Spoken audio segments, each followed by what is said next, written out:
Nah, sekarang kita balik ke gimana nge-breakdown sebuah walk. Kita refresh kembali, ini animasi yang kita bakal bahas.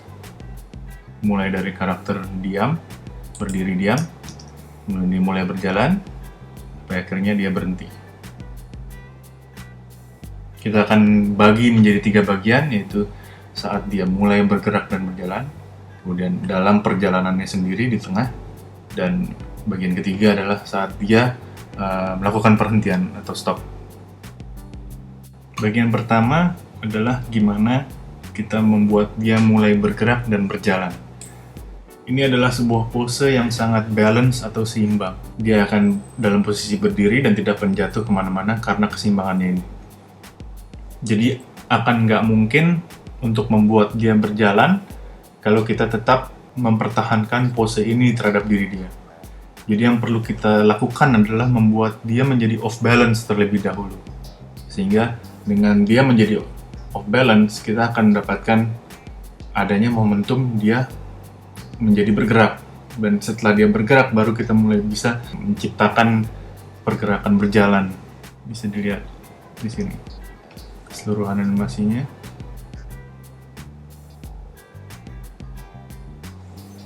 Jadi yang perlu diperhatikan di sini adalah di frame-frame awal ini. Inilah posisi di mana atau action di mana kita membuat dia off balance. Dengan kita menjatuhkan bobot badan dia ke sana.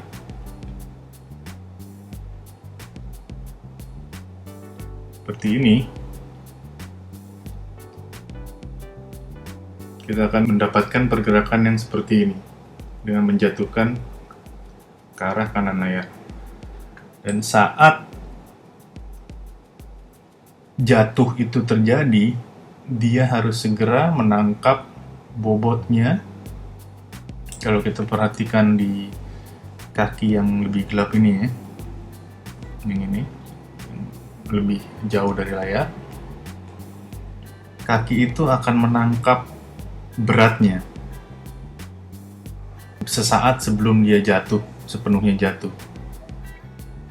Kalau kaki itu gagal menangkap beratnya, yang terjadi adalah si karakter ini akan terus jatuh dan akhirnya terguling ke depan, gitu kan? Nah, cuman dengan berhasilnya kaki yang gelap ini menangkap bobot badannya, yang terjadi apa? Badannya akan kembali naik. Badannya akan kembali naik dan kedorong lagi ke depan. Oleh karena kaki itu. Jadi kaki itu menangkap, jadi bisa dilihat di sini lurus. Kemudian dia bengkok. Ini prinsip squash, kita bisa lihat di sini. Kaki ini akan menjadi squash karena dia menahan bobot dari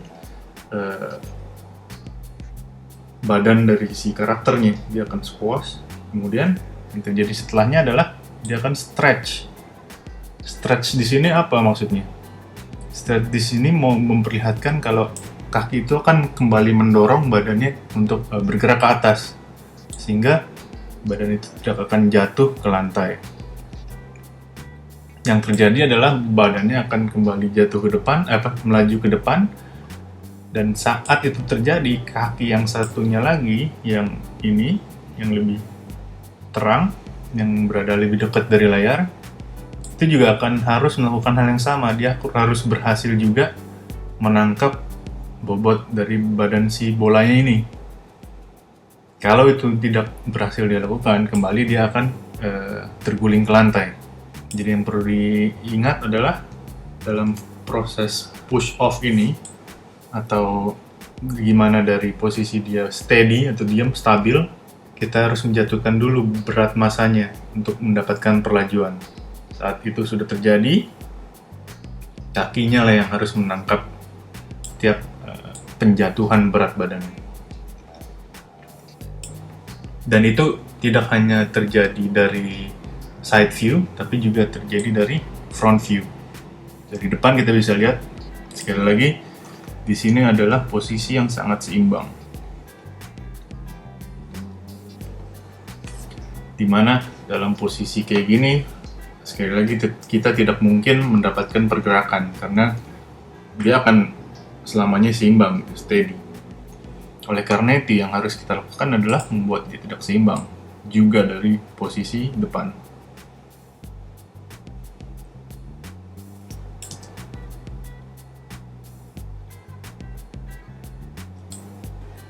Kita membuat dia menjadi off balance dengan memindahkan berat badannya ke kaki yang ini.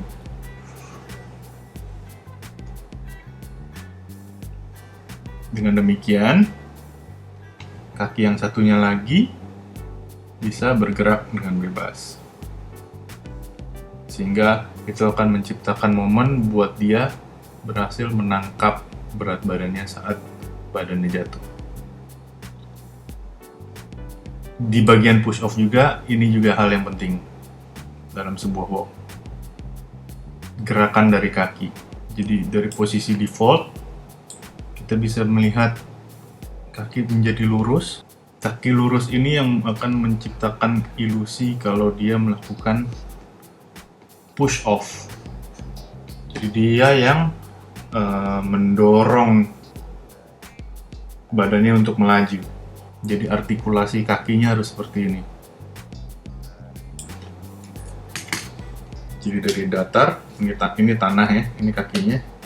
Artikulasi kaki harus seperti ini untuk mendapatkan ide atau ilusi kalau dia melakukan dorongan, sehingga badan yang ini bisa maju, bisa bergerak ke sana. Nah, bagian kedua dari breakdown walk ini adalah bagian di tengah di mana karakter akan terus berjalan. Kita akan bahas apa yang terjadi di sini. Jadi yang terjadi di sini adalah konsistensi dari menangkap berat badan yang jatuh. Jadi pendefinisian sebuah walk sendiri adalah controlled fall. Jadi dia adalah jatuh yang terkontrol gitu. Jadi kaki akan selalu berhasil menangkap berat badannya yang jatuh, dan oleh karena kombinasi antara kedua action itulah yang akhirnya membuat badan itu akan terus melaju.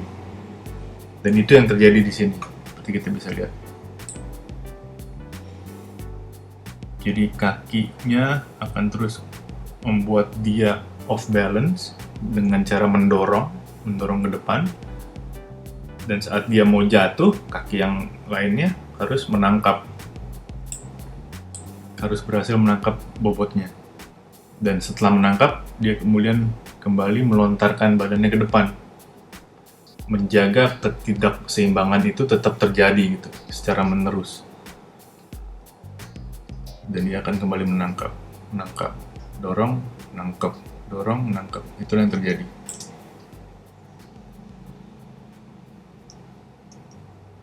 Jadi secara garis besar kita bisa melihat kalau kemiringannya badannya akan terus seperti ini, akan terus miring ke arah dia melaju. Ini akan memberikan ilusi kalau adanya pergerakan maju, adanya ketidakseimbangan. Karena dengan kita udah bahas tentang keseimbangan balance, dengan posisi yang miring seperti ini, weightnya akan jatuh di depan kaki penopang. Dan ini yang akan membuat dia melaju. Ini yang harus kita jaga konsistensinya di tengah-tengah sebuah karakter berjalan. Ini kita bisa lihat dari front view-nya.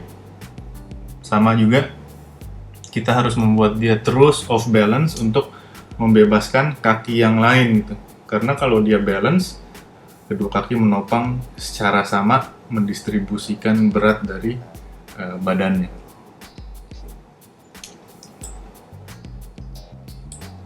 Jadi dengan membuat gerakan ke samping kanan, samping kiri inilah yang menciptakan keluasan untuk si kaki ini bergerak, kemudian maju untuk menangkap berat badannya, and so on and so forth.